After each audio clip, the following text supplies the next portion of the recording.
In another hangar at Palmdale, the second airplane is in the final phase of manufacturing operations. Folding the tips to increase high-speed stability once was looked on as an unusual solution. Now it's proven. So through experience, an unusual design feature becomes accepted, practical.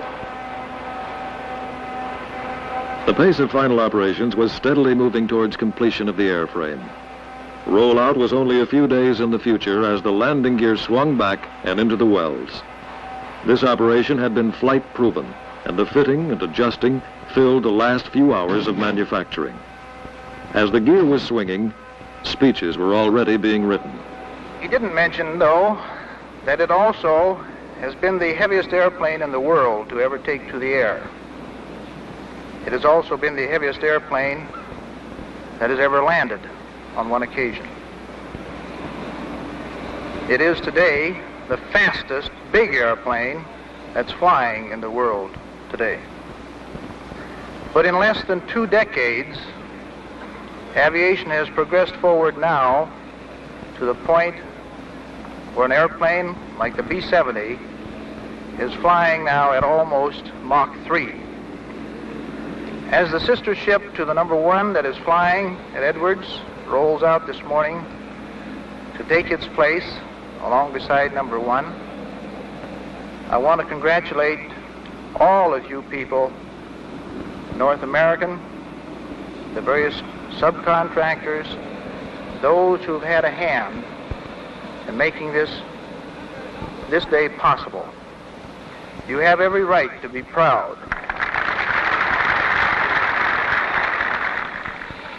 Rollout day was also family day, and a crowd of 6,500 turned out for the unveiling. With the ceremony over, everyone moved in for close inspection. The plane they saw was not outwardly different, but there have been many subtle changes. Starting at the nose, there is extra instrumentation for gust research. The cockpit has only minor changes, but there's more fuel in the fuselage, approximately 5,000 gallons. This will mean more range, more endurance. The inlets will be fully automatic in their operation. The co-pilot need only monitor their performance. The major difference is in the wing. It has a 5-degree dihedral. The top of the wing shows even more instrumentation. Pressure probes to sample the air along the wing surface. Over 200 additional channels of instrumentation are available on this second plane. Even the pilot staff was taking another look. Colonel Fulton made 3 trips as co-pilot. He was aboard on the 6th, 7th, and 12th flights. Colonel Joe Cotton, the Air Force project pilot, has put in over 6 hours of flight time. Van Shepard, a North American pilot, tells how the brakes worked on his 2 flights in the XB-70. Al White, chief test pilot, has flown the left seat in all missions.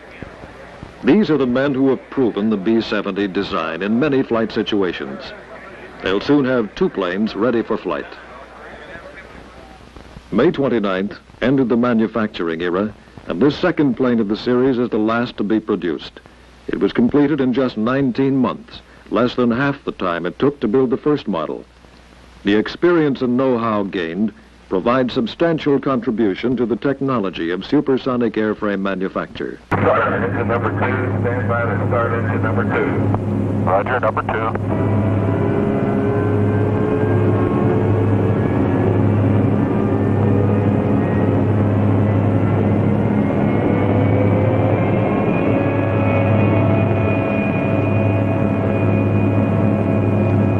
As the checkout of the XB-70 is performed, other aerial support aircraft prepare for the flight.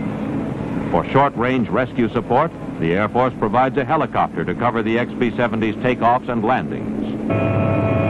Mobilcom, data control, the hydraulics disconnected yet? Negative. Utility is disconnected. Primary, not yet. Roger. Momentarily. Supplementing the normal helicopter personnel, the crew includes a photographer to document the event, a seat capsule expert, and a flight surgeon, all fully equipped to perform emergency service. We have all GSE removed at this point, and the airplane is just about ready for taxi. Roger, thank you. Immediately prior to flight, experienced observers board an F-104 and prepare to accompany the flight for as long as they are able to keep up with the XB-70. Their objective is to offer assurance to the pilots that the mechanical operations of the plane have functioned properly, such operations as the landing gear retracting and the wingtips lowering. From a T-38, a motion picture cameraman provides air-to-air photographic coverage. This film coverage is a normal Air Force requirement for all flights of experimental aircraft.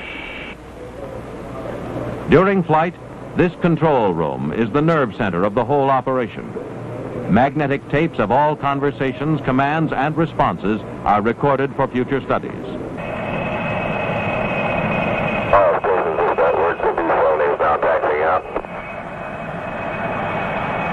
This is XB-70 ship number 2. In July, the second ship flew for the first time and has now, in 16 flights, progressed to speeds in excess of Mach 2.9.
Control cycle, please.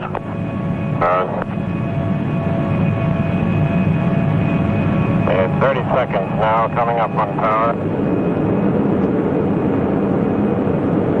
Release now.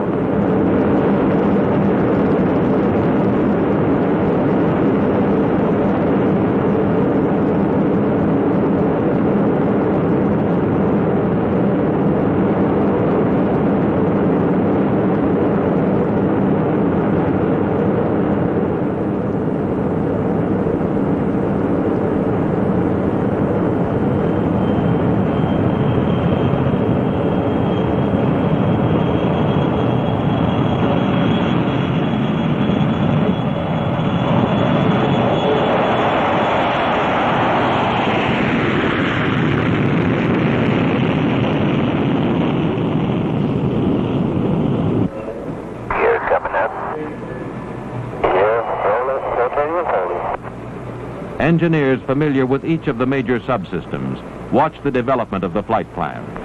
Constant surveillance is maintained on the air inlet control system, the propulsion units, the chase planes, and the range control. The chase planes act as pacers and offer a calibrated miles per hour speed count. This is a double check on the XB-70's instrumentation. A steady flow of data is telemetered from various sensor points throughout the plane and registered on dynograph recorders.